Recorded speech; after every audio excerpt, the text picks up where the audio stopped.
Rod, in Sydney, and away we go. Molly. I know. Thank you, Rod, for reminding me. You've done the Australian tour. It's nearly at the end now. Well, it is at the end when this goes to air.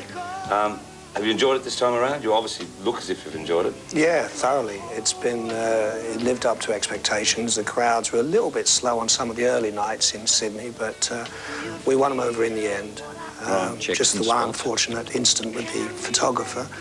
Otherwise, it was just a great stay, and I won't leave it 6 years before I come back. Yeah, just not dwelling on the photographer thing, but... Oh, let's. It seems to sort of like, I mean, just what we've seen over the last couple of weeks with the press, especially the English press with, like, you know, Andrew and Fergie. Continually you hear artists being harassed by the press, you know, from overseas, Madonna, Prince, you name it, you know. And everyone, at one stage of their life, seems to get into some sort of skirmish because of the intrusion. I mean, how intruding is it? Well, I think when you're out in the public, you're fair game, and if you're walking around the streets or in the park, you can't stop people from taking pictures of you or coming up to you. But I think in this particular incident, I was sitting in a hotel having my lunch with my wife, and they just barged in and started taking pictures, which is an invasion of my privacy. And this has happened not only here in Australia, it happened when I was in my back garden in England, sitting there with no clothes on, my stomach hanging out, and they were taking pictures in my garden. They'd broken in. Yeah. I think that's where we've got to draw the line, because next thing they'll be getting ladders up and taking pictures of you in bed shagging the old lady or something. Yeah. I remember many times. Well, I hope not. I remember... To be quick to catch me, I tell you.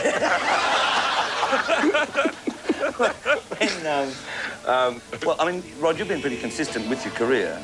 Well, what I mean is that, yes, everyone has their ups and downs, but I remember, like, for instance, with Elton, when he wasn't making the charts, and especially in England, that he got very depressed. And, of course, it wasn't until the success of Sleeping with My Past that he had that revival there. I mean, do you get depressed if you don't make the charts?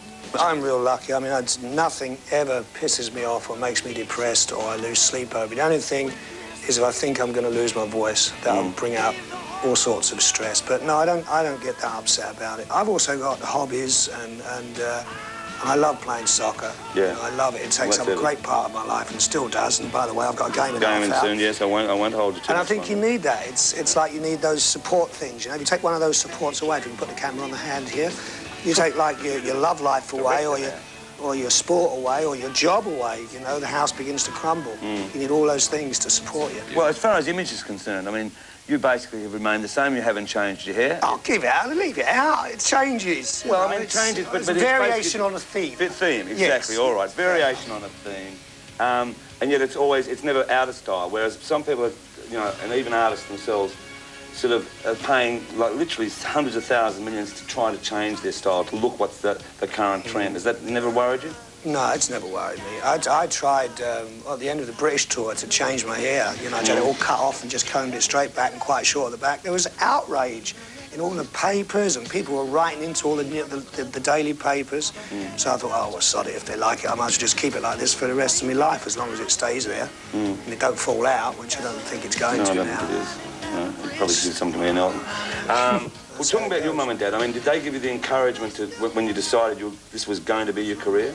Yeah, 100%. What about your boy or any of the kids? Like, would you say, whatever if they want to do it, never discourage them? Yeah, I talk about this a lot. I mean, it's almost, we were talking last night, you know, with Rachel, about if my son was to start smoking, or my daughter, if I was still on the street corner smoking, your daughter even worse. And what would you say? You can't go up, whip out their mouth and say, that's going to kill you in the end. You can only tell them the downfalls, the pitfalls of smoking and drinking and drug taking.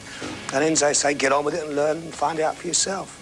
That's all you can do. Because the more you tell them not to, they're going to go ahead and do it, because that's what I do, and I still do sometimes. Well, thanks for the tour, and don't make us leave it so long again. No, and I wish you the luck with the trip.